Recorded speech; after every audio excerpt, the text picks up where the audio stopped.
এই পৃথিবীতে যত সৃষ্টি আছে সূর্য সুন্দর না মানুষ সুন্দর? আসতে কন কেন? চাঁদ সুন্দর না মানুষ সুন্দর? সকল সৃষ্টির মাঝে মানুষ সবচেয়ে সুন্দর করে আল্লাহ তাআলা বানিয়ে দিয়েছে। ছোট্ট একটা ইতিহাস মনে পড়লো। বাদশাহ হারুন রশিদ তার বউকে খুব ভালোবাসতেন।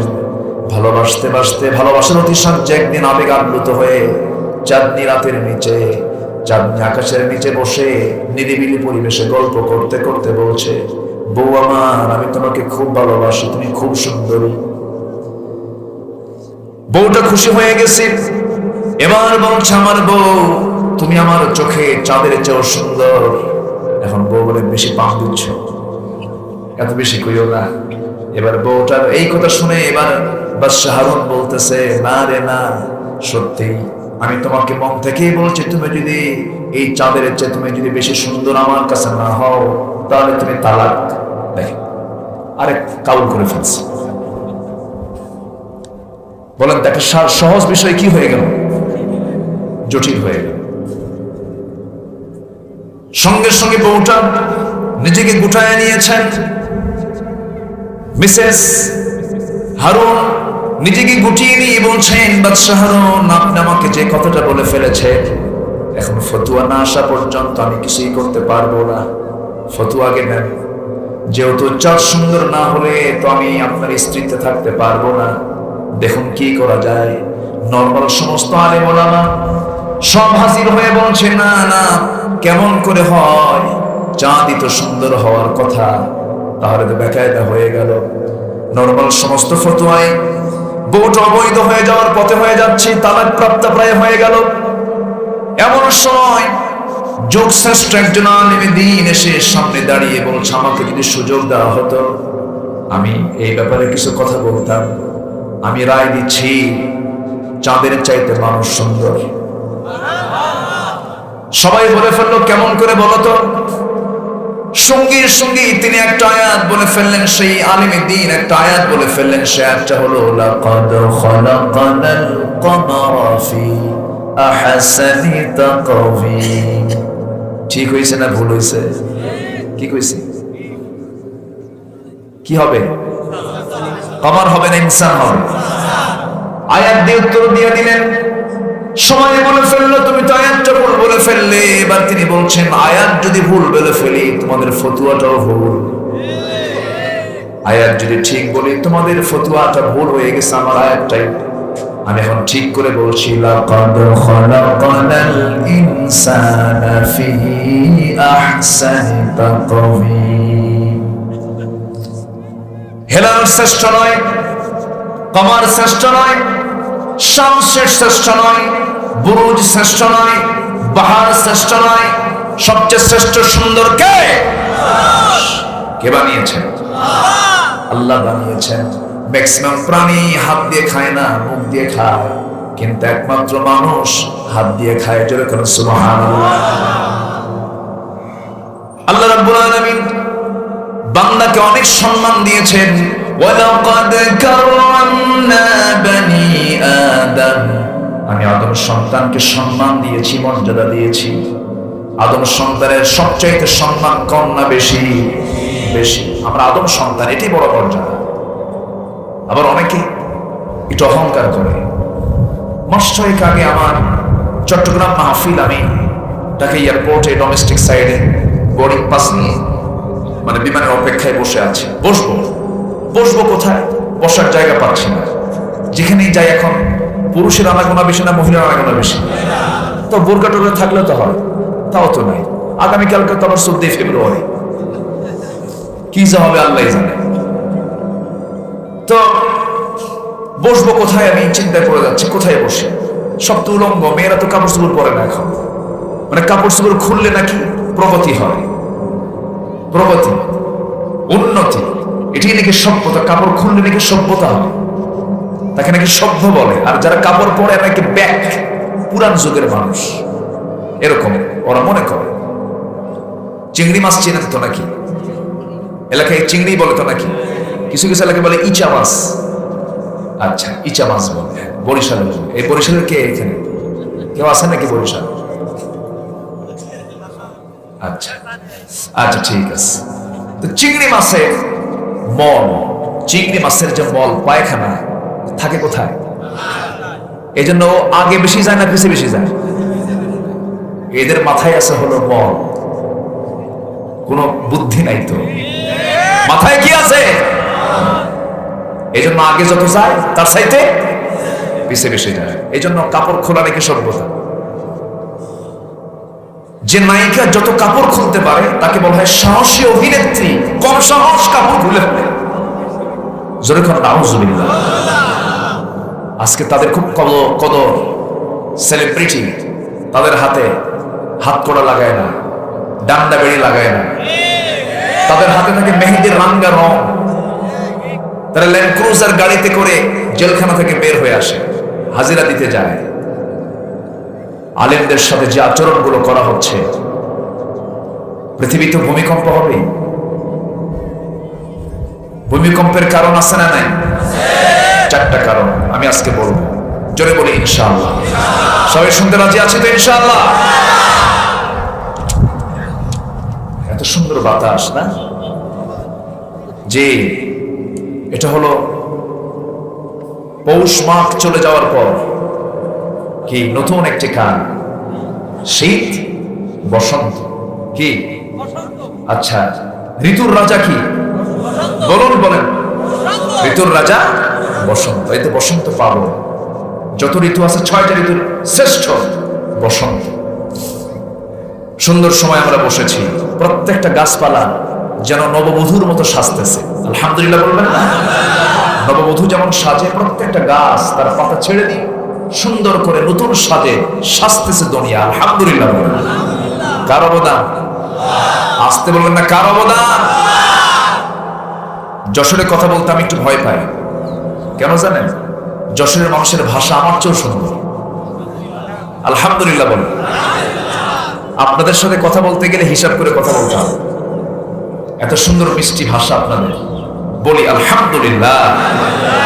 এই এলাকার রিক্সাওয়ালাকে আর প্রফেসরকে বোঝা মুশকিল, সবার ভাষা এক, খুব সুন্দর। রাসূল বলেছেন, নাহনু আফসাহুল আরব, আমি হলাম আরবের সবচেয়ে শুদ্ধ ভাষী মানুষ। রাসূল মার পেট থেকে শুদ্ধ ভাষা নিয়ে এসেছেন। ওনার মা আছে মদিনার মানুষ। মদিনার ভাষাটা হলো সহিহ। মক্কার ভাষা একটু গাইয়া গাইয়া, গ্রাম্য গ্রাম্য ভাব আছে মক্কা। আর মদিনার ভাষাটা কি? সহিহ। মা পেট থেকে এসেছেন, সহি ভাষা ওনার মুখ থেকে বের হয়েছে। বনু সাদে, হালিমাতুস সাদিয়ার ঘর থেকেও তিনি সহি আরবি তিনি উচ্চারণ শিখেছেন, এবং চাচা আবু তালেবও তাকে সহি আরবি শিখিয়েছেন। আলহামদুলিল্লাহ। এই জন্য শুদ্ধ ভাষায় যারা কথা বলতে পারে এটা বিশাল বড় যোগ্যতা। আপনাদের ডাবল যোগ্যতা। আলহামদুলিল্লাহ।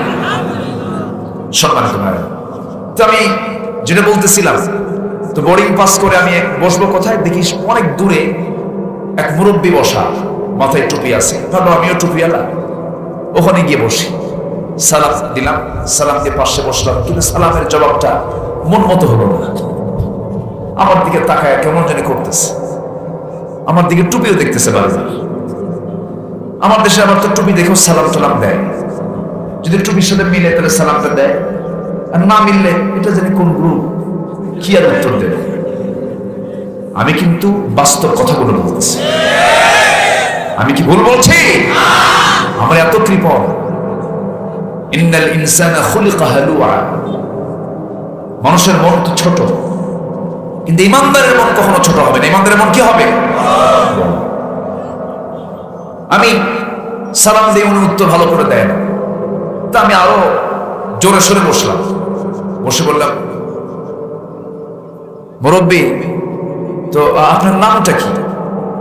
তো উনি এবার একটু খেপে গিয়ে বলতেছে, আমি অমক পীরজাদা। যখন আমাকে বলছে পীরজাদা, আচ্ছা তা আপনি কে? আমাকে বলতেছে। আমি বললাম, আমি হলাম নবীজাদা। কি কথা কি বুঝতেছেন? ওয়ালাকাদ কাররামনা বানি আদম। মানে হ্যাঁ, আপনি তো পীরের ছেলে, আর আমি হলাম নবীর ছেলে। আমার বাপ আদম, তার সন্তান আমি। ওয়ালাকাদ কাররামনা বানি আদম, আমি আদম সন্তান। আমার বাপ নবী ছিল আর আপনার বাপ পীর ছিল, আমি 1 ডিগ্রি বেশি আছি। সম্মানিত ভাইয়েরা, নবীর সন্তান হয়ে লাভ কি? কেনান কার সন্তান? আসতে বলে, কার সন্তান?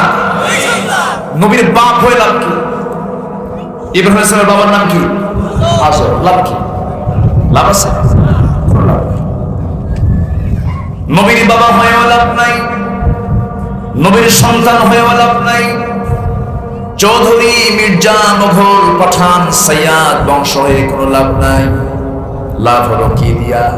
ইন্না খালাকনাকুম মিন যাকারিন ওয়া উনসা ওয়া জাআলনাকুম শুউবান ওয়া ক্বাবাইলা লিতাআরাফু ইন্না আকরামাকুম ইনদাল্লাহি আতকাকুম। আমি তোমাদেরকে এক নর এক নারী থেকে সৃষ্টি করেছি, এরপরে বিভিন্ন গোত্রে বিভিন্ন বংশে ভাগ করে দিয়েছি, বিভিন্ন ভাষা দিয়েছি। কেন? এই জন্য দিয়েছি যেন তোমরা একে অপরকে লিতাআরাফু, চিনতে পারো। আর তোমাদের মধ্যে নিশ্চয় সেই বান্দা আমার কাছে সম্মানিত, যে বান্দা আমি আল্লাহ আমাকে সবচাইতে বেশি মহব্বত করে, ভয় করে। জোরে বলে সুবহানাল্লাহ। এখানে কোনো বংশ আসছে? আবু লাহাব কুরাইশ বংশ, আবু তালেব কুরাইশ বংশ। আবু লাহাবের চেহারার সাথে নবীর চেহারার কিছু মিলও ছিল।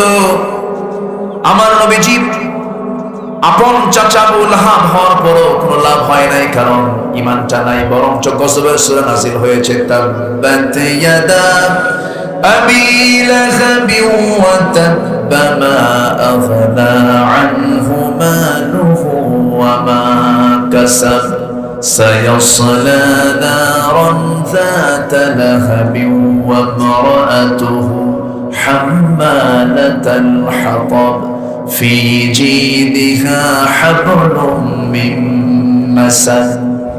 এই সূরাটা কি আবু লাহাবের পক্ষের সূরা? পক্ষে না বিপক্ষে? বিপক্ষে। তো লাভ কি? বংশগত মর্যাদা দিয়ে, বংশের পরিচয় দিয়ে, বাবার পরিচয় দিয়ে, পীরের পরিচয় দিয়ে, মুরিদের পরিচয় দিয়ে জান্নাত পাওয়া যাবে না।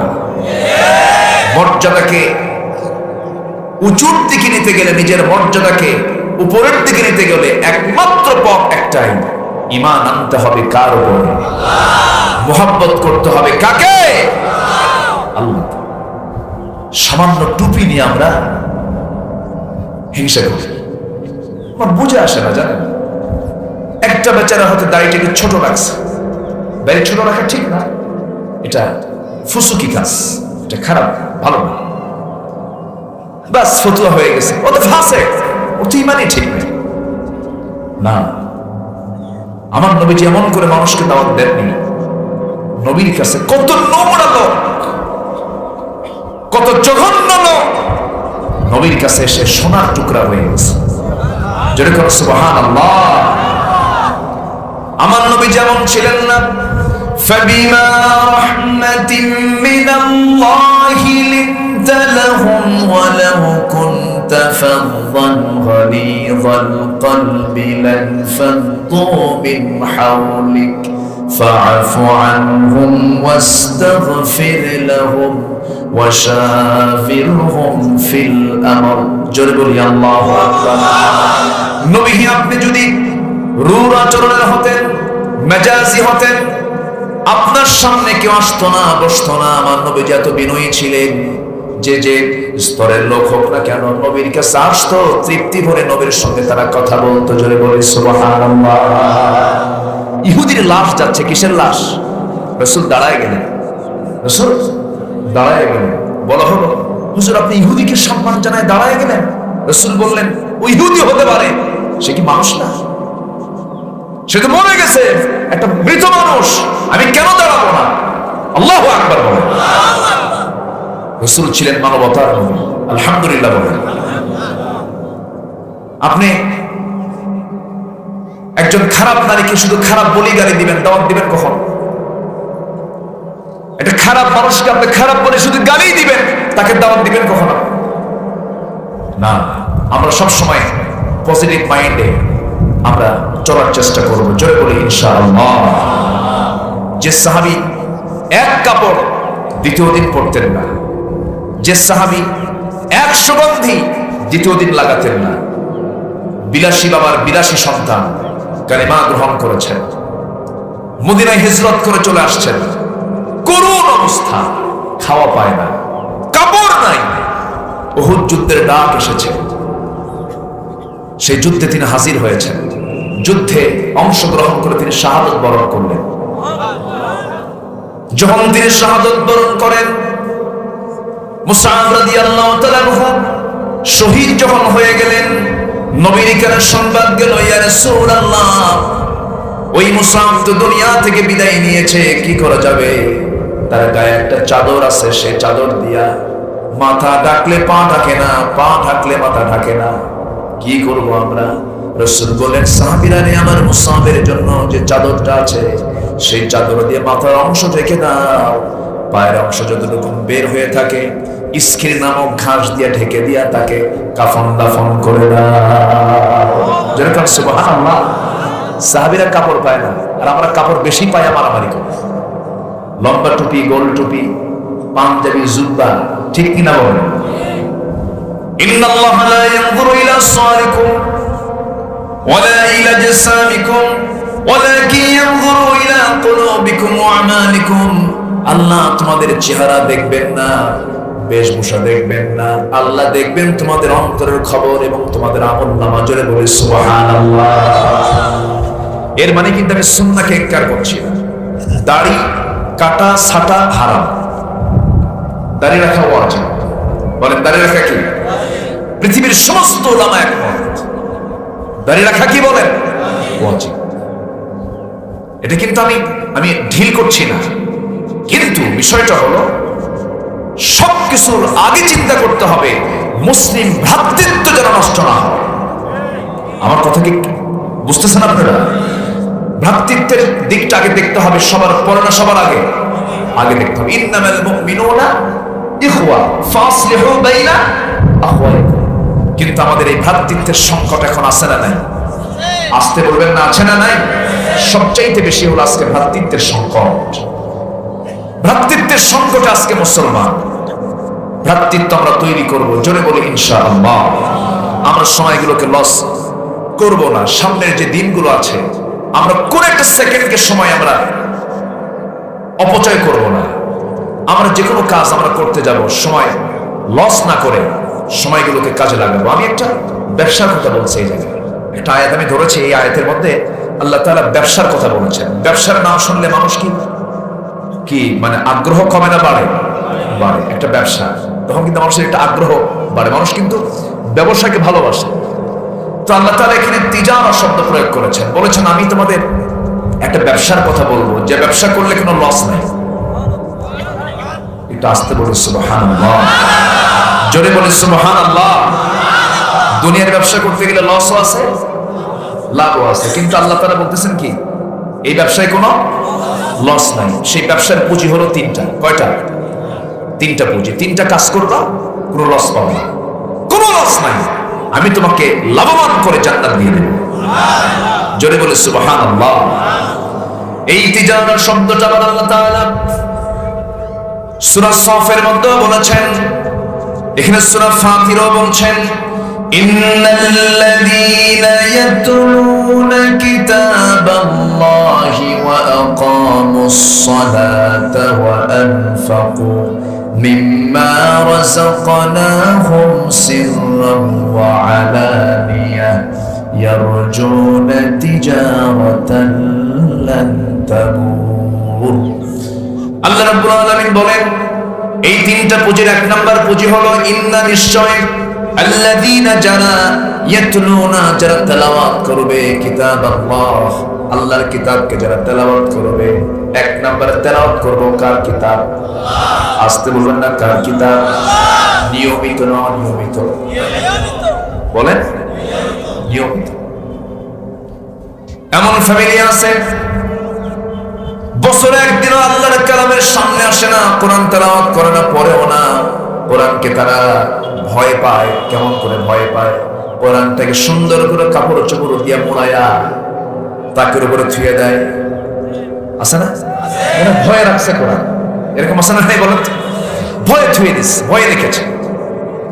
হঠাৎ করে কোরআন পড়ে গেছে, ফোন দেয়, হুজুর বিশাল বড় অ্যাক্সিডেন্ট হয়ে গেছে আমার, কি হাত থেকে হঠাৎ করে কোরআন পড়ে গেছে, বলেন তো হুজুর আমি কি জান্নাত পাবো? দেখছেন কি অপরাধ হয়ে গেছে। আচ্ছা কোরআন যদি হাত থেকে একটু পড়ে যায় হঠাৎ করে, আল্লাহ কি গুনাহ লিখবেন? কি মনে হয় আপনাদের? আস্তে কর। ইচ্ছে করে যদি আপনি ফেলে দেন, ইচ্ছে করে যদি আপনি এটাকে অবহেলা করেন, অবশ্যই গুনাহ হবে, এতে কোনো সন্দেহ নাই। হঠাৎ করে কোরআনটা পড়ে গেছে আপনার হাত থেকে, কি করবেন আপনি? সর্বোচ্চ বড় জোর আপনি বলবেন কি? ইন্না লিল্লাহ বলেন, কি বলবেন? গ্লাস পড়ে গেলে কি বলবেন? কাপ পড়ে গেলে কি বলবেন? ওই রকম করে কোরআনটা হঠাৎ করে পড়ে গেছে হাত থেকে, বলে ফেলবো কি? ইন্না লিল্লাহ। মানে কোরআনটা কেমন ভয় পাওয়া পাইছে, হুজুর কোরআন তো আমার হাত থেকে পড়ে গেছে, হুজুর আমি কি বাঁচবো হুজুর? অথচ কোরআন পড়ে না। তাহলে কোরআন পড়ে যাওয়া যদি আপনার কাছে এত ভয়ঙ্কর মনে হয়, কোরআন না পড়লে তার চাইতে ভয়ঙ্কর কম হবে না বেশি হবে? কম হবে না বেশি হবে? বেশি হবে।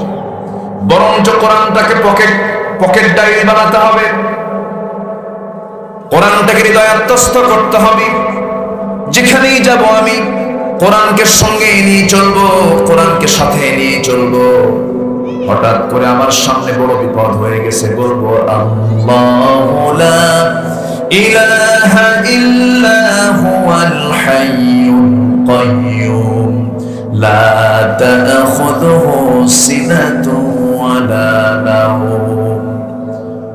হঠাৎ করে আমার অসুখ শুরু হয়ে গেল, অসুস্থ হয়ে গেছে আমি, কোনো কথা নাই, কাউকে কোনো কিছু না বলে আগে একটা গ্লাস পানি হাতের মধ্যে নিলাম, সূরা সুন্দর করে সূরা ফাতিহাটা পড়ব, আলহামদুলিল্লাহি রাব্বিল আলামিন ওয়ালা দাল্লিন পর্যন্ত বলে পানিটা আমি ফু দিয়ে নিলাম, দম করে নিলাম, সুন্দর করে আমি পান করলাম।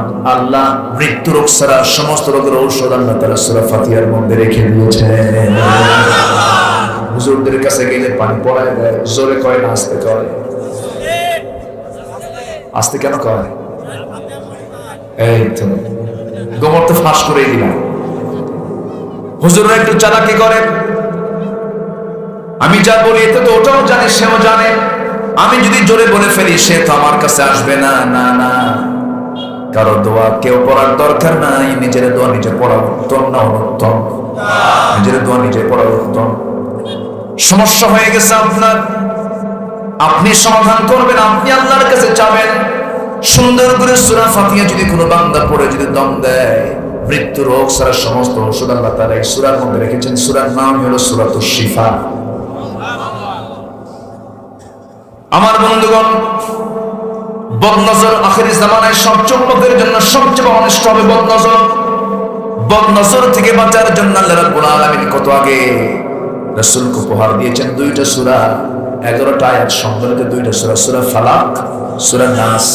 যত বদনজর আছে, যত জাদুটোনা আছে, যত কুমন্ত্রণা আছে, যত ভোগের ষড়যন্ত্র আছে, কারো কাছে যাওয়ার দরকার নাই, আমলনামাগুলো শিখিয়ে দিয়ে যাই। সবাই বলবেন কুল আউযু বিরাব্বিল ফালাক মিন শাররি মা খালাক ওয়া মিন শাররি গাসিকিন ইযা ওয়াকাব ওয়া মিন শাররিন নাফাসাতি ফিল উকাদ ওয়া মিন শাররি হাসিদিন ইযা হাসাদ। সূরা নাস, সূরা ফালাক, এই দুইটা সূরা পড়ে যদি কেউ নিজের বুকের দিকে ফু দিয়ে দেয়, পানি যদি পান করে নেয়, আল্লাহ তাআলা সমস্ত কুমন্ত্রণা জাদুটনা থেকে আল্লাহ তাআলা তাকে হেফাজত করে। জোরে বলি সুবহানাল্লাহ। রাসূলও কিন্তু চক্রান্তের শিকার হয়েছিলেন, এরপরে আয়াতগুলো নাযিল হয়েছে। রাসূল ভুলে যান, আয়াত ভুলে যান, রাসূল শুকে যান, শুকায় যাচ্ছেন রাসূল, শেষ পর্যন্ত ওহী নাযিল হয়ে গেল। রাসূল এমনটা হয়ে যাচ্ছেন কেন? ওহী নাযিল হয়ে গেল, নবীজির মাথার চুলগুলো নিয়া 11টা গিরো দিয়া পাহাড়ের পাদদেশে পাথরের উপরে চাপা দিয়া রাসূলকে জাদু টোনা করা হয়েছিল। 11টা যে গিরো দিয়েছিল, আয়াত নাযিল হলো 11টা। একটা করে রাসূল আয়াত পড়েন, একটা করে কিরো খোলেন, নবীজি সুস্থ হয়ে ওঠে। জোরে বলে সুবহানাল্লাহ। কোরআনে সব আছে না নাই? আছে। এই জন্য আজকে সমাজে রোগী কম না রোগী বেশি? কিসের তেলাওয়াত নাই? কিসের তেলাওয়াত নাই? মনে হয় আমি অসুবিধা করছি আপনাদের, কষ্ট হচ্ছে না তো? এগুলো দরকার আছে না কথাগুলো শোনা? আমার বন্ধুগণ, আগে রোগী বেশি, আগে রোগী কম ছিল, আগে রোগী কম ছিল, হসপিটালও কম ছিল, কোরআন তেলাওয়াতের পরিমাণটা বেশি ছিল। আজকে রোগী বেশি, হসপিটালও বেশি, ডাক্তারও বেশি, কিন্তু তেলাওয়াতটা কমে গেছে। কিন্তু তেলাওয়াত বাড়ানোর দরকার আছে না নাই? তেলাওয়াত বাড়ালে লস না লাভ? লস না লাভ? তেলাওয়াত করবো, সুস্থ হব না, ডাক্তারের কাছে গিয়ে টাকা পয়সাও খরচ হবে না। এটা হলো দুনিয়ার লাভ। আর আমি যদি কোরআনটাকে সুন্দর করে তেলাওয়াত করতে পারি, সুন্দর করে কোরআনের হক আদায় করতে পারি, আমার আল্লাহ বলছেন বান্দারে ব্যবসায় কোনো লস নাই। কোরআন তোকে সুপারিশ করে, কোরআন তোর পক্ষে রায় দিয়ে তোকে জান্নাতের দরজায় পৌঁছায় দেবে। জোরে বলি সুবহানাল্লাহ। কোরআনটা খুব দামি কিতাব। কোরআন বান্দার পক্ষে যাবে অথবা বিপক্ষে চলে যাবে। আল কোরআন হুজ্জাতুল লাক আও আলাইক। কোরআন তোমার পক্ষে যাবে অথবা বিপক্ষে চলে যাবে। কোরআনের পক্ষে আমার রায় নেবার জন্য আমাকে কোরআনওয়ালা হতে হবে, কোরআনের সঙ্গে আমাকে সময়টা ব্যয় করতে হবে। এত সময় চলে যায়, পত্রিকা দেখতে আমার ক্লান্তি নেই, নিউজ দেখতে আমার ক্লান্তি নেই, দুনিয়ার কত সময় চার আড্ডাতে চলে যায়, সব কিছুতে চলে যায়, কিন্তু কোরআনটা আমরা পড়তে পারি না। অনেক বড় চাচা আছে, যখন বলা হয় চাচা আপনি কোরআনটা পড়েন, শেখার চেষ্টা করেন, বুড়ো চাচা বলে বাবা মুখে তো আসে না, হয় না আমার। কিন্তু চাচাকে যখন বলা হয় চাচা আপনার যে যশোর সদর একদম মেইন পৌরসভার সামনে যে 5 শতক জায়গা আছে, ওই জায়গাটার দাগ নাম্বার কত? 83। ওই দাগ নাম্বার ঠিকই জানা, কিন্তু ওটা কি ভুল হয়েছে? তাহলে মুখে যা আসে না, কোরআন মুখে আসতেছে না, দাগ নাম্বার মুখে আসতেছে। যখন বলা হয় চাচা দাগ নাম্বার তো জানলেন, কিন্তু বারান্দায় হাঁটতে দেখি সকাল বিকাল ফাইল নিয়ে ঘোরাফেরা করে, সপ্তাহে 2 দিন যান। বাবা 10 বিঘা জমি না মামলা চলে, কোর্টে আসতে হয়, উকিল বোঝে না, উকিলকে মাঝে মাঝে একটু জ্ঞান দিয়ে যায়, উকিলকে বুদ্ধিও দিতে পারেন, দাগ নাম্বারও জানেন, আরএস নাম্বার জানেন, খতিয়ান নাম্বার জানেন, মাঠ পর্সা জানেন, সব কিছু বুঝতেছেন। দুনিয়ার 60, 70, 80 বছর জিন্দেগির জন্য যদি এত কিছু আপনার মুখস্থ করা লাগে, আল্লাহ তাআলা সর্বনিম্ন যে জান্নাতটা দিবেন, সেই জান্নাতটা হবে 10টা পৃথিবীর মতো একটা জান্নাত। তার কি দাগ নাম্বার নাই? আসতে বলে আছে না নাই? এজন্য ইন্নাল্লাযীনা ইয়াতলুনা কিতাবাল্লাহ, আল্লাহর কালামকে তেলাওয়াত করে দাগ নাম্বারগুলো খুঁজে খুঁজে বের করতে হবে। আমার জান্নাত আমাকে খুঁজে বের করতে হবে, আমার রাস্তা আমাকে তৈরি করে নিতে হবে। আল্লাহ রাব্বুল আলামিন বলছেন বান্দারা তুমি জান্নাতে ঢোকো কেমন করে? ইয়া আইয়াতুহান নাফসুল মুতমাইন্নাতু রজিই ইলা রাব্বিকি রাদিয়াতাম মারদিয়াহ ফাদখুলি ফি ইবাদি ওয়াদখুলি জান্নাতি। বান্দা তুমি আমার গোলাম হয়ে যাও, আমার জান্নাতে তুমি প্রবেশ করো, আমি তোমাকে বাধা দেব না। শর্ত হলো কার গোলাম হতে হবে? আসতে বলবেন না, কার গোলাম হতে হবে? আজকে সমাজে কোরআন তেলাওয়াতের যে দশা, কোরআন তেলাওয়াতের যে হালত, পার্লামেন্টের মতো জায়গায় একদিন কারি সাহেব যায় নাই, কোরআন তেলাওয়াতে পার্লামেন্ট শুরু হয়, অধিবেশন শুরু হয়, কারি সাহেব যায় নাই। অনেকদিন আগের কথা বলছি আমি, একজন এমপিকে তেলাওয়াত করতে দায়িত্ব দিয়েছে, এমপি তেলাওয়াত করতেছে শয়তান কয় তোর চাইতে আমার তেলাওয়াত শুনতে। কি কথা কি বুঝতেছেন? এই হলো আমাদের সমাজের মুসলমানদের কোরআন তেলাওয়াতের দশা। আমি যদি এখানে প্রশ্ন করি, এখানে সবাই তো মুসলমানই আছে ম্যাক্সিমাম, যদি বলি যে কজন ভাই আছেন কোরআনটাকে আমরা সহি করে কোরআন তেলাওয়াত করতে পারি, সবার হাত উঠবে? আসতে বলে উঠবে? উঠবে না। যদি বলা হয় নিজের নামটা লিখতে পারেন কয়জন, হাত উঠবে সবার না? ম্যাক্সিমাম সবার কিন্তু হাত উঠবে। নিজের নাম লিখতে পারেন কয়জন? সবাই হাত তুলতে পারবেন। কিন্তু কোরআনকে সহি করে তেলাওয়াত করতে পারেন কয়জন? সবার হাত করবে? নিজের লেখাটা আগে, নিজের নাম লেখাটা আগে জরুরি না নামাজ পড়ার জন্য কোরআন তেলাওয়াত শেখা জরুরি? কোথায়? বিসিএস ভাইবা বোর্ডে যদি বলা হতো, বিসিএস ভাইবা বোর্ডে বিশেষ দ্রষ্টব্য যারা মুসলমান তাদেরকে কোরআন তেলাওয়াত ধরা হবে, কম তেলাওয়াত ঠিক হতো না? আস্তে কয় তেলাওয়াত ঠিক হয়ে যেত না? ঠিক হয়ে যেত। সেই প্রশ্ন তো হয় না, মাঝে মাঝে এই প্রশ্ন হয়, বিশ্বের সবচাইতে বেশি উইকেট পাইছে কোন ক্রিকেটার? খুব জানা ফরজ তো, জান্নাতে যাওয়ার একটা উত্তর এটা, তাই না? এই হচ্ছে আমাদের দশা।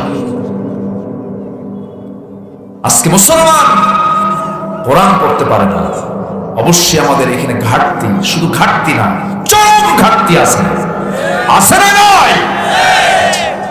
আমি মালয়েশিয়াতে গিয়েছিলাম। মালয়েশিয়াতে যারা নামাজ মসজিদে যায়, মসজিদে গিয়ে আমি দেখলাম যারা নামাজ পড়ে প্রত্যেক মুসল্লি ইমামতির যোগ্যতা রাখে। আলহামদুলিল্লাহ বলে, প্রত্যেক মুসল্লি কিসের যোগ্যতা রাখে? তাই তো হতে হবে, কারণ নিজের নামাজ যদি সহি হয় সেই ইমামতি করতে পারবে। আমি কি ভুল বলতেছি? তাহলে ইসলামী সমাজের বৈশিষ্ট্য হলো প্রত্যেক মুসল্লি কিসের যোগ্যতা রাখে? ইমামতির যোগ্যতা রাখে। তা কি আছে? নাই। কেন নাই? লিখতে পারে নিজের নাম, কিন্তু কোরআনটা পড়তে পারে না। কেন? কি হয়েছে জানেন? এটার কারণ আছে।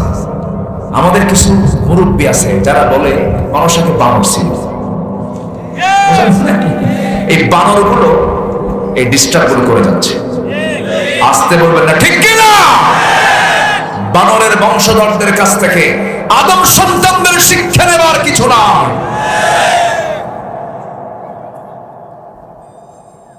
ওদের বংশধর বানর, ওরা বানরের বংশধর, আমরা আদমের বংশধর। বলি আলহামদুলিল্লাহ, জোরে বলি আলহামদুলিল্লাহ। কষ্ট পাচ্ছেন? তাহলে শিক্ষার মধ্যে একটা পেঁয়াজ লাগানো আছে না নাই? আসতে বলবেন না, আছে না নাই? এটা তো অটোমেটিক হয়ে যাওয়ার কথা ছিল। কোরআন তো অটোমেটিক হয়ে যাবে, সবাই ক্লাসে যাবে, ক্লাস 5 পাস করার সঙ্গে সঙ্গে তার কোরআন সহি হয়ে যাবে, অটোমেটিক হবে। এটা শেখার জন্য এক্সট্রা কোনো সময় লাগবে না, এমনি হয়ে যেত। শুধু শিক্ষার সিস্টেমটা একটু ঠিকঠাক করবে। কষ্ট পাচ্ছেন? এরকম করে যদি সুদের ব্যাপারে বলা হতো শিক্ষার ভিতরে, আমরা ছোটবেলায় অঙ্ক যে করেছি পাটিগণিত, এখন তো পাটিগণিত আছে তো না, অল্প পাটিগণিত আমরা পড়েছি। তো অঙ্ক হিসাবের সময় 100 টাকায় যদি 5 টাকা জাকাত হয় না, সুদ হয় লেখে। কি লেখা ছিল বলেন? তাহলে আমরা সারা জীবন অঙ্ক শিখছি কি? জাকাতের হিসাব করে সুদের হিসাব দিয়া। সুদ তো হবে, ওই যে শিক্ষা। আমার কথা কি বুঝতেছেন আপনারা? অঙ্ক শিখেছি সুদের কথা বলে, জাকাত দেব কেমন? জাকাতকে অনেকে জরিমানা মনে করে। আল্লাহর কাম নেই, সরকারও ট্যাক্স ধরছে, আল্লাহ ট্যাক্স ধরছে। এরকম কিছু বদমাইশ পাবলিক আছে না নাই? জাকাত দেওয়া কি? আরো জোরে, আরো জোরে আসতেছে। এই সব কথাগুলো আসতেছে এই আয়াতের মধ্যে, সব পাবো। আল্লাহ এমনি করেন নাই যে ব্যবসায় কোনো লস নাই, 3টা কাজ করো, এই পুঁজি যদি তুমি যদি ভালো করে খাটাও কোনো লস হবে না। জোরে করো সুবহানাল্লাহ। সম্মানিত ভাই, তাহলে 1 নম্বর পুঁজি আমরা শিখে নিলাম। এখন ব্যক্তিগত উদ্যোগ হোক, পারিবারিক ভাবে হোক, যেভাবে হোক, আমার ইমান তো বাঁচাতে হবে, আমাকে জান্নাত যেতে হবে। তো এই জন্য সবার আগে আমরা নিজে, পরিবারকে, সমাজকে কোরআন শিখাবো। জোরে বলি ইনশাআল্লাহ। তার একটি জান্নাতের বাগান করেছে দারুন নাজাত মহিলা মাদ্রাসা। বলি আলহামদুলিল্লাহ, তাই না? সুন্দর বাগান তারা সাজিয়েছে, যুব সমাজ তারা এই আয়োজনটা করেছে। আল্লাহ তুমি তাদের এই আয়োজনকে কবুল করো। জোরে বলি আল্লাহুম্মা আমিন। আমার ভাইয়েরা, আমার বন্ধুগণ, এই দুনিয়া ছেড়ে আমিও যাব, আপনিও যাবেন, কিন্তু আমরা ফিরে যেয়ে আমরা অন্য কোথাও যাব না। আমরা আমাদের বাপের ভিটাই ফিরে যেতে চাই। জোরে বলি ইনশাআল্লাহ। বাপের ভিটা কিন্তু অন্য জায়গায় নয়, বাপের ভিটা কেশবপুর নয়, মনিরামপুর নয়, সদর নয়, বাপের ভিটা হলো জান্নাত। বাপের ভিটা কোথায়? জান্নাত। সেই জান্নাত পাওয়ার জন্য মুজাহাদা চালাতে হবে, চেষ্টা চালাতে হবে। জান্নাত তো কাছে গুলো নয় যে আপনি ফ্লাইটে চড়বেন জান্নাতে চলে যাবেন, এমন জান্নাত আমি পাবো না কখনো। আল্লাহর জান্নাত যদি আমরা পেতে চাই, আল্লাহর ফ্লাইট ছাড়া সেই জান্নাতে যাওয়া যাবে না। জান্নাত পেতে হলে অনেক অনেক কিছুই চেষ্টা করতে হবে, অনেক মুজাহাদা করতে হবে। সামান্য টুকটাক 7 দিনে 1 দিন জুমার নামাজ, 2 ঈদের নামাজ, মানুষ মরে গেছে জানাজার সামনে গিয়ে চাঁদাবাজি, আছে না এরকম? আছে না? মানুষ মরে গেছে যাই এমন পিসাব সাজে মনে হয়েছে আসমান থেকে ফেরেশতা নাজিল হয়েছে। কিছু আছে না? নাই। বন্ডামি করে, এগুলো বন্ডামি।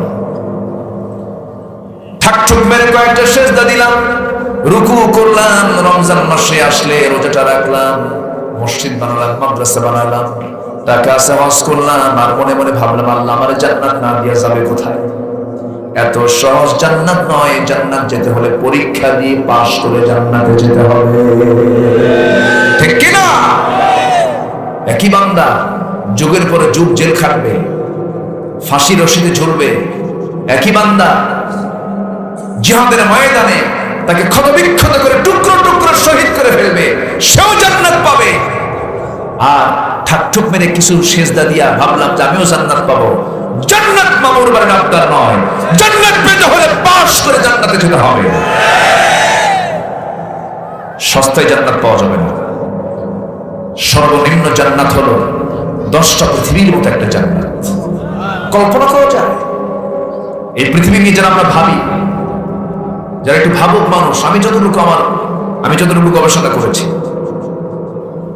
বিশাল পৃথিবী, 228টি দেশ নিয়ে একটা পৃথিবী, 228টা দেশ। এই সূর্য আলো দিচ্ছে, সূর্য কি অস্ত যায়? না, সূর্য আরেক জায়গায় যায়, ঘুরতে থাকে। সূর্যের কিন্তু কোনো বিশ্রাম নাই, সূর্যের তাপ দেওয়া কিন্তু কখনো বন্ধ নাই। হয়তো কুয়াশার জন্য আমরা দেখতে পাই না, কিন্তু সূর্য চলমান, অকুল্লুম ফি ফালাকিন ইয়াসবাহুন, চলছে। কোনদিন কি মেশিন নষ্ট হয়েছে? হ্যাঁ, সূর্যের আলো কি মাঝে মাঝে একটু কম কম মনে হয়, ভিজা ভিজা মনে হয়, দিয়ে যাচ্ছে। এই সূর্যটা পৃথিবী থেকে, এই যে পৃথিবী, ওই সূর্যের সমান বানাতে গেলে এরকম 13 লক্ষ পৃথিবী লাগবে একটা সূর্যের সমান। কয় লক্ষ পৃথিবী লাগবে? তাহলে এই পৃথিবীকে আলোকিত করার জন্য আল্লাহ তাআলা 13 লক্ষ দুনিয়ার সমান একটা সূর্য দিয়ে তাপ দিয়ে যাচ্ছে। সুবহানাল্লাহ বলবেন না? রাতের বেলা চাঁদ দেখি, চাঁদের দেশে মানুষ গেছে, যায় না?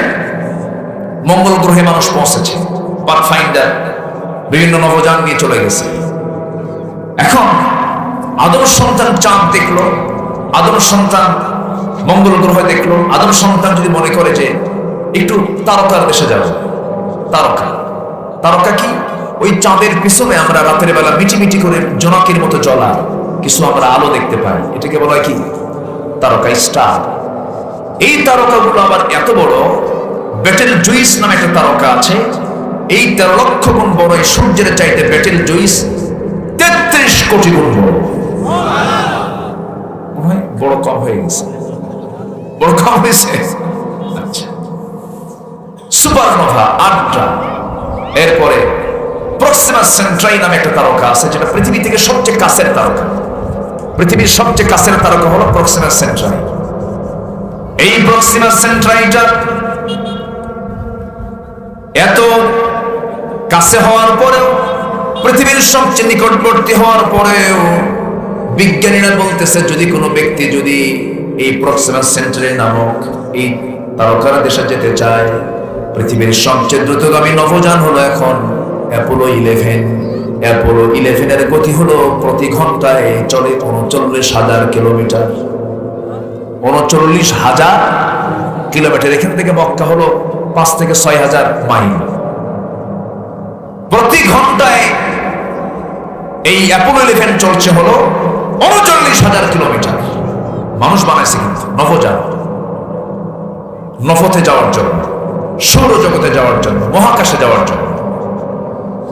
এই নভোযান 39,000 কিলোমিটার বেগে যদি নভোযানে চড়ে অ্যাপোলো 11-এ চড়ে যদি কেউ রওনা দেয়, ওই তারকাদের সবচেয়ে নিকটবর্তী যে তারকাটা আছে, সেই তারকার প্রক্সিমেট সেন্টারে পৌঁছতে আদম সন্তানের সময় লেগে যাবে 1,15,000 বছর মাত্র। যাবেন কারা কারা? হাত তোলেন। সম্ভব? সম্ভব? এই মহাকাশ, আমি কিন্তু আকাশে যাই নাই, মহাশূন্যে আছি। মহাশূন্যে এই ঝুলন্ত এই তারকার কথাগুলো আমি বলতেছি। এক একটা গ্যালাক্সির মধ্যে আছে 50 বিলিয়ন তারকা। 50 বিলিয়ন, 1 বিলিয়ন মানে 100 কোটি। আল্লাহু আকবার। এক একটা গ্যালাক্সিতে আছে। সেই বিশাল আকাশের নিচে একটা ছোট্ট পৃথিবীর একটা ছোট্ট ভূখণ্ডে আদম সন্তান অহংকার দেখছে। চিন্তা করে, অহংকারটা দেখছে। শুধু মঞ্চে বসলে হয় আর ক্ষমতার চেয়ারে বসলে হয়, সুপার গুলো আটা দিয়ে বসে, ছাড়াছাড়ি না। আছে না নাই? কিচ্ছু না। ফেরাউনকে আল্লাহ তাআলা ছাড়েন না, ধরেছেন। ধরেন নাই? নমরুদকে ধরেন নাই? নমরুদকে ধরেছেন কি দিয়া? বলেন কি দিয়া? কি মশা? তাও দুর্বল, ডেঙ্গু মশা। একজন কইছে ডেঙ্গু মশা। হ্যাঁ, ডেঙ্গু তো মারাত্মক, ভয়াবহ। মশা কি দুর্বল মনে হয় আপনার কাছে? মশা কিন্তু দুর্বল না। ইন্নাল্লাহা লা ইস্তাহি, আয়াত আছে না? ইন্নাল্লাহা লা ইস্তাহি আন ইয়াদরিবা মাসালান মা বাউদাতান ফামা ফাওকাহা। মশা কিন্তু দুর্বল না। মশা থেকে 4টা শিক্ষা আমরা পাবো। 4টা বিষয় একটু শুনে নিন। যখন বললামই, যখন আল্লাহ তাআলা নমরুদের জন্য এমনি মশা সেট করেন। মশা কিন্তু সেই দিনই দুনিয়াতে আসছে যেদিন নমরুদকে মারার চিন্তা করা হয়েছে। এর আগে কিন্তু মশাও ছিল না। কি কথা কি বুঝতেছেন আপনারা? তাহলে নমরুদকে সাইজ করার জন্য কি আসছে? এখনো মশা আছে না নাই? হ্যাঁ, আল্লাহর বাহিনী কিন্তু এখনো আছে, মাথায় রেখে। আচ্ছা, মশা শক্তিশালী না আমরা শক্তিশালী? মশারি টাঙ্গায় কেন? শক্তিশালী কি করবো? হ্যাঁ, আমরা জেলখানায় ঢুকি, মশা তোর অত্যাচারে থাকতে পারতেছি না, আমরা মশারি টাঙ্গায় জেলখানায় থাকি। মশা কিন্তু মারাত্মক প্রাণী। মশা থেকেও কিছু শিক্ষা আছে। এই মশা যখন মানুষকে বেশি কামড়ায়, বেশি যখন রক্ত খায়, যে মশার যত বেশি রক্ত খাবে তার হায়াত কমবে না বাড়বে, আর যত কম খাবে তার হায়াতটা বেশি থাকবে। আজকের সমাজে যে সমস্ত লোকগুলো অন্যায় করে, জুলুম করে, যারা জনগণের টাকা জোরপূর্বক বেশি করে খায়া পেটে তোলে, ওদের হায়াত কম, ঠিক কিনা? কারণ মশা থেকে কিছু শিক্ষা আছে না? খাও, মশাও খায়, তোমরা খাও। নাম্বার 2 হলো, এই মশাটা এমন একটা প্রাণীর নাম, এই মশার ভিতরে সব মশা কিন্তু মানুষকে কামড়ায় না। মশা কামড়ায় হলো স্ত্রী মশা না পুরুষ মশা। যারা স্ত্রী মশা বলেছেন তারা সায়েন্সের ছাত্র, বিজ্ঞান শাখায় পড়াশোনা করেছেন। স্ত্রী মশা মানুষকে কামড়ায়, পুরুষ মশা কামড়ায় না। কিন্তু কোরআন আজ থেকে 1,500 বছর আগে বলে দিল, মশা কামড়ায় কিন্তু স্ত্রী মশা। সুবহানাল্লাহ বলবেন না? লা ইস্তাহি আন ইয়াদরিবা মাসালান মা বাউদাতান, তা বলতা, এটা হচ্ছে কি? মুয়ান্নাস। এটা কি? মুয়ান্নাস, স্ত্রীলিঙ্গ। স্ত্রী মশা কামড়ায়। আল্লাহু আকবার। মেহমান আসছে মনে হয় না? জি, ঠিক আছে। আমার দিকে তাকান। কষ্ট পাচ্ছেন আপনারা? আমার বন্ধুগণ, নাম্বার 3 হলো, মশাকে খাটো চোখে দেখার কোনো সুযোগ নাই। মশা যখন কানের কাছে এসে ভন ভন করে, সে কি গান গায়? না, তার পাখা নড়ায়। সায়েন্স বলতেছে যে মশা প্রতি সেকেন্ডে, প্রতি মিনিটে না কিন্তু, মশা প্রতি সেকেন্ডে তার পাখা নড়ায় হলো 500 থেকে 600 বার। পৃথিবীর কোন শক্তিশালী কোন মেশিন এত দ্রুত কোনো কিছু নড়াতে পারে এমন কোন মেশিন পৃথিবীতে নাই। মশা প্রতি সেকেন্ডে 500 থেকে 600 বার তার পাখা নড়ায়। এই পাখা নড়ার কারণে আমার কাছে এসে ভন ভন ভন ভন আওয়াজ হয়, আমার ঘুমটা নষ্ট হয়ে যায়। তাহলে মশাকে কি দুর্বল মনে হচ্ছে? ছোট্ট মশা। আল্লাহ উদাহরণ দিয়েছেন, কিন্তু মশার উদাহরণ দিয়েছেন কোরআনে।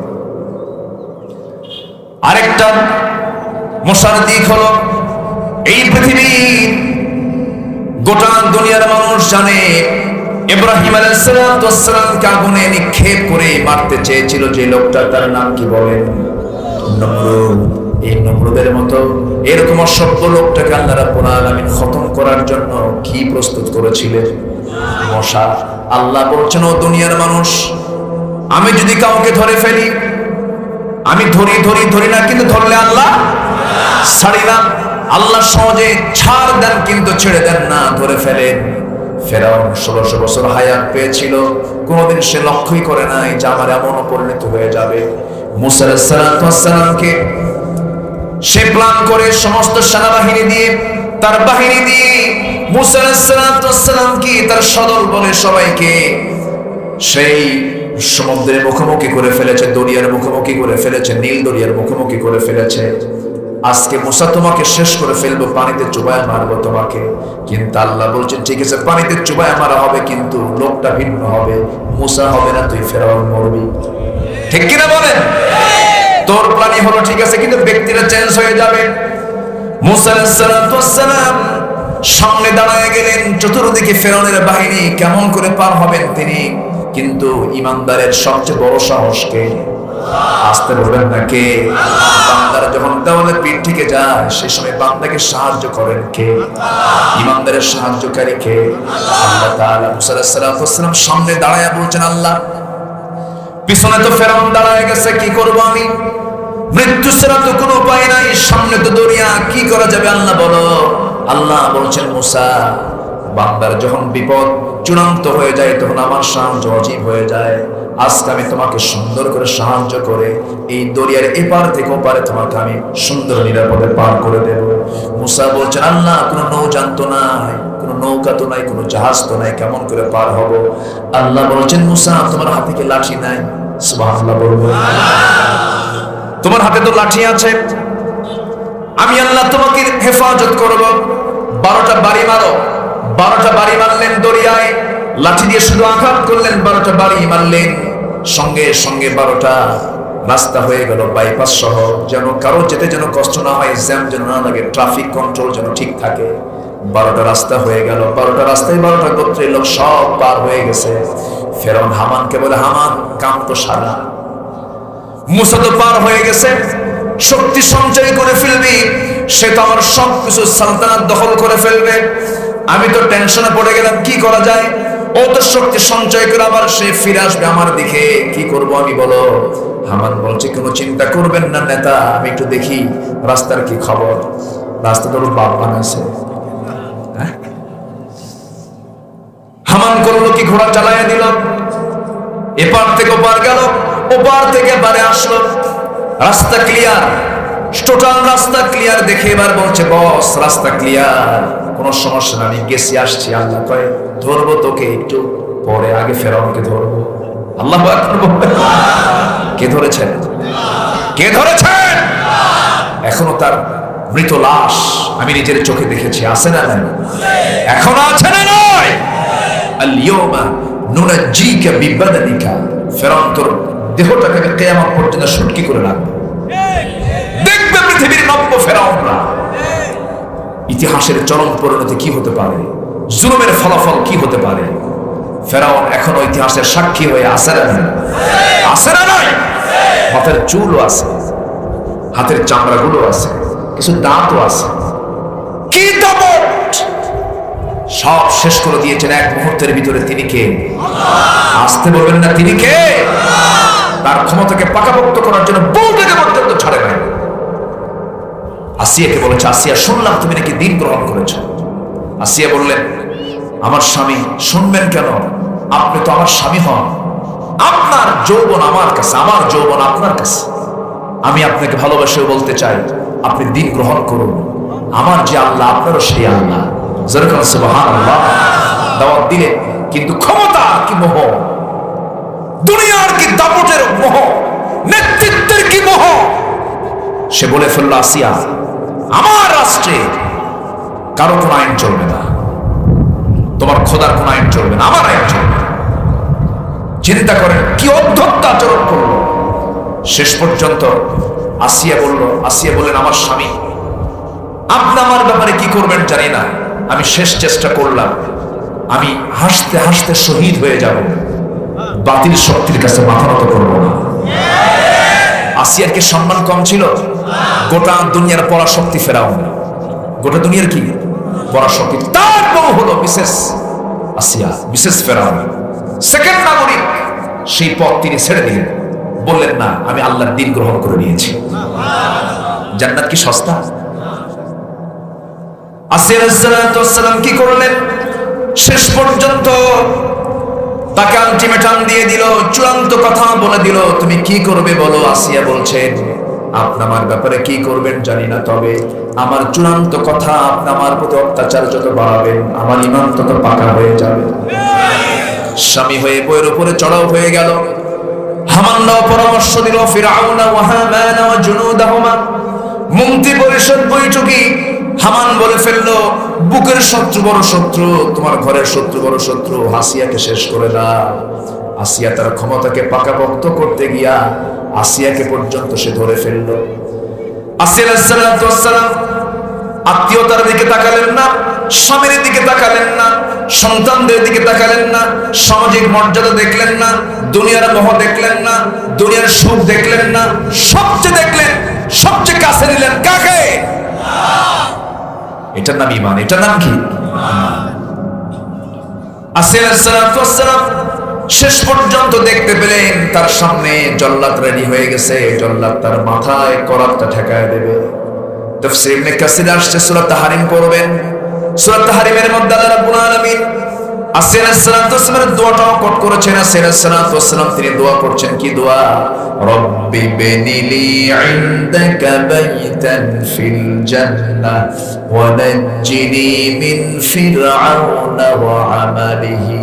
আল্লাহ, আমার তো করাত আমার কপালে ঠেকে দিয়েছে, আমাকে দুই টুকরা করে বিদায় করে দেবে, আমি দুনিয়া থেকে বিদায় নিয়ে নেব, আমি তোমার কাছে যেতে চাই। আল্লাহ, আমি তোমাকে আপন করে নিয়েছি, তোমার সঙ্গে আমি সম্পর্ক রাখতে চাই।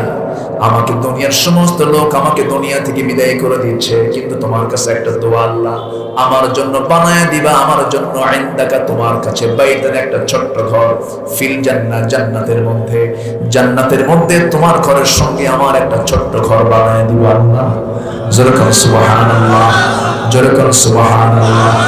কি সুন্দর করে দোয়া করলেন, এমন সুন্দর দোয়া পৃথিবীর কেউ করতে পারে নাই। এই জন্য তার কিতাব ছিল তাওরাত, অথচ তার দোয়াটা ঢুকলো কোন কিতাবে? কোরআনের মধ্যে ঢুকলো। আমাদের কেমন করে দোয়া শেখানো হচ্ছে, ও দুনিয়ার মুসলমান তোমরা আসিয়ার মতো দোয়া করো। এই দোয়া করতে করতে তিনি দুনিয়া থেকে বিদায় নিয়ে নিলেন, কোরআন দিয়ে চিরে দুই টুকরা করে শহীদ হয়ে গেল। পৃথিবীর সমস্ত ইমানদারকে জানান দিয়ে দিলেন, শোনো, ইমানটাকে টিকে রাখতে গেলে দুনিয়ার পদ পদবী সম্মান মর্যাদা কোনো কিছুর দিকে তাকায় না, আল্লাহকে বেশি মহব্বত করো। যেরকম সুবহানাল্লাহ। আমার ভাইয়েরা, আমার বন্ধুগণ, জান্নাত কিনে নিতে হবে, জান্নাত নিতে হবে। জান্নাত তো খুব দামি জায়গা। ফজরের 2 রাকাত সুন্নাত নামাজ যদি কেউ পড়তে পারে, ফজরের 2 রাকাত সুন্নতের দাম হলো খায়রুদ দুনিয়া ওয়া মা ফিহা। রাসূল বলেছেন, ফজরের 2 রাকাত সুন্নাত নামাজ যে পড়বে, এই দুনিয়া এবং দুনিয়ার মাঝে যা আছে সকল কিছুর চাইতে বেশি দাম হলো ফজরের 2 রাকাত সুন্নাত আল্লাহর কাছে। সবাই কি নামাজ পড়বে? সবাই কি নামাজ পড়তে রাজি আছেন? 5 ওয়াক্ত নামাজ কারা কারা পড়বেন? হাত তুলে দেখেন তো দেখি। জোরে বলি আল্লাহ, আরো জোরে ইয়া আল্লাহ।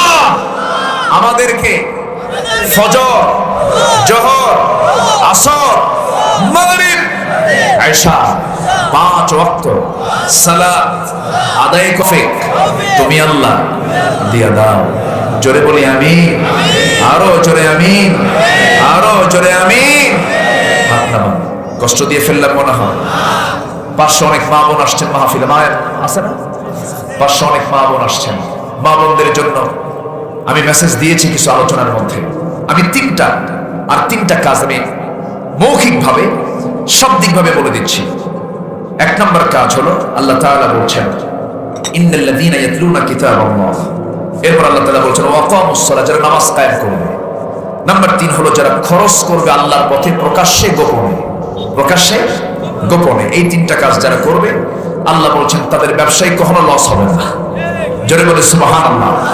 আমি শুধু আজকে একটা পয়েন্টের ব্যাখ্যা করতে পারলাম, আর বাকি দুইটা পয়েন্টের ব্যাখ্যায় আমি আজকে যেতে পারছি না, কারণ বুঝতেছেন তো সামনে আসরের নামাজ আছে, সব দিকে তাকাতে হবে।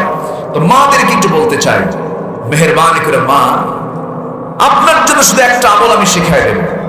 যার সঙ্গে দেখা করা জায়েজ তার সঙ্গে কি বিয়ে জায়েজ? আসতে বলুন, বিয়ে জায়েজ।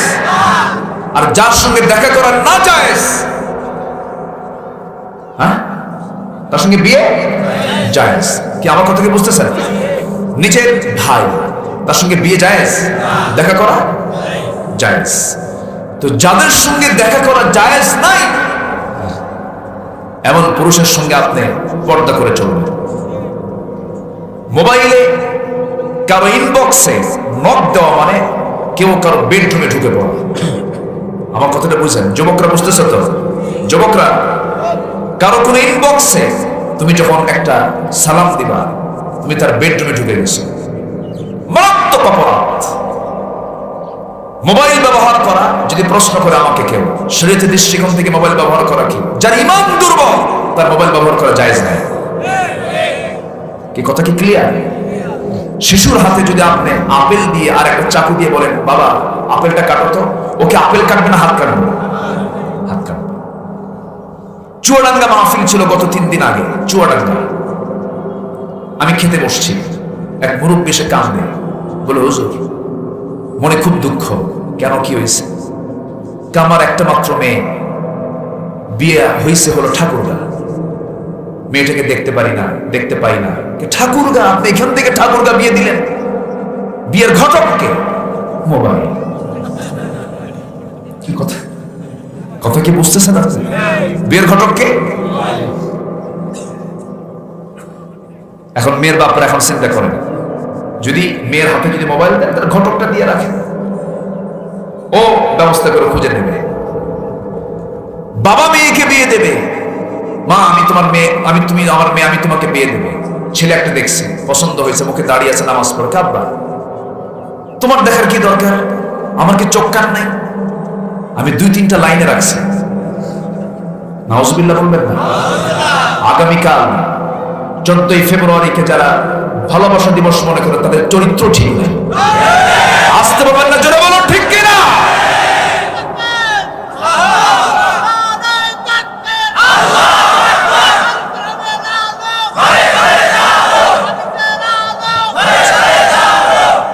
সম্মানিত ভাইয়েরা, 14ই ফেব্রুয়ারি ভালোবাসা দিবস না, এটা হচ্ছে বেহায়া দিবস, চরিত্র হারানোর দিবস। যশোরের গদখালি থেকে, ভাবতেছেন হুজুর খবর রাখে না, যশোরের গদখালি থেকে একটা গোলাপ যাবে ঢাকার শাহবাগ মোড়ে, বিক্রি হবে আগামীকাল 700 টাকা, 800 টাকা, 1000 টাকা। এই গোলাপটা নিয়ে স্বামী তার স্ত্রীকে দেবে, তাই না? হ্যাঁ, কে কাকে দেবে? মগা মগিকে দেবে, টোনা টনিকে দেবে। এটার নাম সভ্যতা নয়, এগুলো হচ্ছে কুকুরের চরিত্র। বিবাহ পূর্ব কোনো প্রেম হয় না, বিবাহ পূর্ব হয় হলো জিনা। বিবাহ পূর্ব কি হয়? জিনা। সোজা কথা, ওয়ালা তাকরাবুজ জিনা। কোরআন খুলে, আমি তো আমার কথা বলছি। সন্তানদেরকে ইসলামী কালচারে বড় করতে হবে। ফ্যামিলির বাপ ভাববেন না আপনি হজ করে আসছেন সারা পাবেন, মেয়েটা উলঙ্গ হয়ে করে একদম উপর করে জাহান্নামে ঢুকায় দেবে। আপনি মেয়ের বোনের বড় ভাই ভাবতেছেন যে আমি তো নামাজ পড়ে পড়ে কপালটা কালোই বানাইছি। আপনি ওই পরিবারের বড় ভাই, আপনার বোন পর্দা করেন, আপনাকে উপর করে জাহান্নামে ফেলে দেওয়া হবে। দায়িত্ব আছে না? আছে। যে যার দায়িত্ব আমরা পালন করবো, জোরে বলে ইনশাআল্লাহ।